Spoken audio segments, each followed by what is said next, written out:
क्या ऐसे इंसिडेंट्स लड़कियां खुद अट्रैक्ट करती है? क्या रेप जैसे ट्रॉमेटिक इवेंट भी लॉ ऑफ अट्रैक्शन से जुड़े हुए होते हैं? क्या कोई ऐसा दर्द अट्रैक्ट कर सकता है?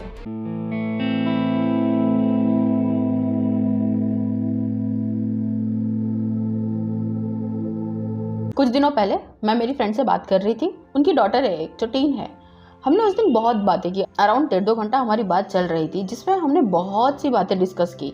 और बातों बातों में उन्होंने एक डर शेयर किया कि पता नहीं दुनिया कैसी हो गई है। कभी कभी लगता है कहीं मेरी बेटी के साथ कुछ ऊंच नीच ना हो जाए, कुछ गलत ना हो जाए।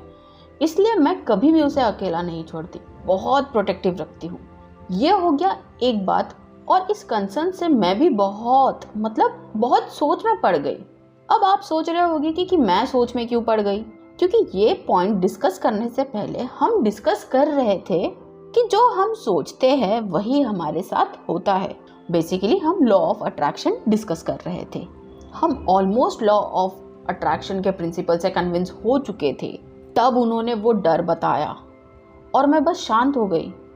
अब उनका डर और लॉ ऑफ अट्रैक्शन आमने सामने थे और मेरे पास कुछ आंसर नहीं था। जब ये दोनों पॉइंट मेरे सामने आए तो एक सवाल जो काफ़ी दिनों से मेरे अंदर चल रहा था वो एकदम से सामने आया और इस बार मुझे बेचैन कर गया, क्योंकि मैंने अपने चाइल्डहुड से लॉ ऑफ अट्रैक्शन के बारे में बहुत सुना है। फिर मेरे दिमाग में आया, क्या ऐसे इंसिडेंट्स लड़कियां खुद अट्रैक्ट करती है? क्या रेप जैसे ट्रॉमेटिक इवेंट भी लॉ ऑफ अट्रैक्शन से जुड़े हुए होते हैं? क्या कोई ऐसा दर्द अट्रैक्ट कर सकता है? यह सवाल मेरे अंदर घूमता रहा, इसलिए मैंने रिसर्च की और जो सामने आया उसने मेरे होश उड़ा दिए। हम अक्सर लॉ ऑफ अट्रैक्शन के बारे में सुनते हैं, जो सोचेंगे वही होगा। पर जब हम इस कंसेप्ट को बिना समझे एक्सट्रीम सिचुएशन पे लगाते हैं, जैसे रेप, तो हम एक बहुत डेंजरस गलतफहमी पैदा कर देते हैं। लॉ ऑफ अट्रैक्शन का मतलब ये नहीं होता कि कोई लड़की किसी भी फॉर्म में रेप जैसे ट्रॉमेटिक इवेंट को कॉन्शियसली या अनकॉन्शियसली अट्रैक्ट कर रही है। क्या कोई पेन चाहता है? क्या किसी ने अपने साथ जुर्म का इरादा किया होता है? नहीं, बिल्कुल नहीं। रेप विक्टिम की या उसके कपड़ों की या उसके टाइमिंग की या उसकी एनर्जी की गलती नहीं होती है, क्योंकि क्राइम विक्टिम की एनर्जी से नहीं, क्रिमिनल के माइंडसेट से होता है। वो माइंडसेट जिसमें दया नहीं होती, वो सोच जिसमें दूसरे को ऑब्जेक्ट समझा जाता है, और वो अंधापन जिसमें पावर का मतलब सिर्फ कंट्रोल समझा जाता है। 2022 के नेशनल क्राइम रिकॉर्ड्स ब्यूरो के डेटा के हिसाब से इंडिया में हर 16 मिनट में एक रेप केस रजिस्टर होता है। मतलब साल के 32,000 रेप केसेस जो रजिस्टर हुए हैं, और न जाने ऐसे कितने केस होंगे जो रजिस्टर हुए ही नहीं। लेकिन इन डेटा के पीछे जो सच है वो सिर्फ एक गिनती नहीं है, ये एक जिंदगी है जो टूटती है। हम अक्सर रेप को एक सेक्सुअल एक्ट समझ लेते हैं, पर असल में रेप कई बार सेक्सुअल डिजायर से नहीं, पावर ऑफ ऑब्सेशन से होता है। ये एक साइकोलॉजिकल वेपन बन जाता है जिसमें एक इंसान अपने अंदर की घुटन, फ्रस्ट्रेशन और कंट्रोल करने की भूख दूसरे इंसान के शरीर और मन पे निकालता है। साइकोलॉजी टुडे और WHO की स्टडीज बताते हैं कि most of the rapist are not driven by lust, बल्कि उन्हें चलाता है गुस्सा, बदला, बेइज्जती का एहसास या अपनी मर्दानगी को प्रूव करने की सोच। उन्हें सेक्स नहीं चाहिए होता, उन्हें पावर चाहिए होती है, दूसरों को नीचे दिखाने का, कंट्रोल करने का, सब कुछ ले लेने का पावर। तो फिर रेप होता क्यों है? जब एक इंसान के अंदर घुटन हो, अपमान हो, दर्द हो, लेकिन उसे कभी अपने इमोशंस एक्सप्रेस करने का मौका ही ना मिला हो, तो वो दर्द अंदर ही अंदर सड़ते रहता है।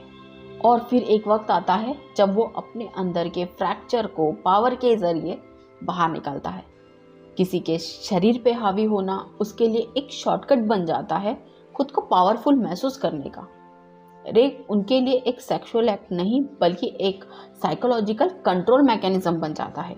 एक ऐसी जगह जहां वो डिसाइड करते हैं कि तुम क्या पहनोगी, तुम क्या महसूस करोगी, तुम क्या भूल पाओगी या नहीं। ये क्राइम सिर्फ फिजिकल नहीं, मेंटल और एनर्जेटिक इन्वेजन भी होता है। और इस सब के पीछे होती है एक डिस्टॉर्टेड मस्कुलाइन एनर्जी, जो इतनी इनसिक्योर, इतनी ईगो ड्रिवन हो जाती है कि उसे दूसरे की कंसर्न, पेन या ह्यूमैनिटी दिखाई ही नहीं देती। उसके लिए विक्टिम सिर्फ एक जरिया होता है अपनी ब्रोकन आइडेंटिटी को प्रूव करने का। अब इस पॉइंट को हम स्पिरिचुअल नज़रिए से देखते हैं। जैसे दुनिया एक डुअलिटी पे चलती है, यहाँ अच्छा भी है और बुरा भी। जैसे रोशनी के होने से अंधेरा दिखाई नहीं देता, वैसे ही समझ पाते हैं कि हर चीज़ एक बैलेंस का पार्ट होती है। हर सोल का जर्नी अलग होता है। कोई अपने कर्मों का रिजल्ट जी रहा होता है, तो कोई किसी और के कर्मों का इम्पैक्ट झेल रहा होता है। और यहीं पे आता है सबसे मुश्किल सच। कभी कभी किसी विक्टिम का दर्द उसकी अपनी एनर्जी से नहीं, दुनिया में किसी दूसरे इंसान के फ्री विल और गलत कर्मों के वजह से होता है। जैसे अगर कोई ड्राइवर नशा करके गाड़ी चलाता है और सीधा जाके किसी इंसान से टकरा जाता है, तो गलती ड्राइवर की होती है, लेकिन दर्द वो इनोसेंट को मिलता है। यही स्पिरिचुअल लेवल पर भी होता है। जब किसी इंसान के अंदर डार्कनेस होती है, तो वो अपने एक्शन से उस अंधेरे को दुनिया में फैलाता है। तो कई बार उसका असर उन लोगों पे पड़ता है जो उससे डायरेक्टली जुड़े भी नहीं होते हैं। लेकिन हर पेन मीनिंगलेस नहीं होता।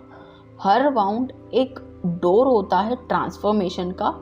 हर दर्द एक नई रोशनी ला सकती है अगर उसे समझा जाए, अगर उसे हील किया जाए। पर इसका ये मतलब कभी भी नहीं होता कि उस दर्द को डिजर्व कह दिया जाए। तो फाइनली मुझे मेरे सवालों का जवाब मिला कि नहीं, रेप, अब्यूज़, असॉल्ट ये कभी भी किसी के कर्म या एनर्जी का रिवॉर्ड नहीं होता। ये हमेशा क्रिमिनल के फ्री विल के गलत इस्तेमाल से होता है, और इसीलिए जिम्मेदारी भी उसकी होती है, विक्टिम की नहीं।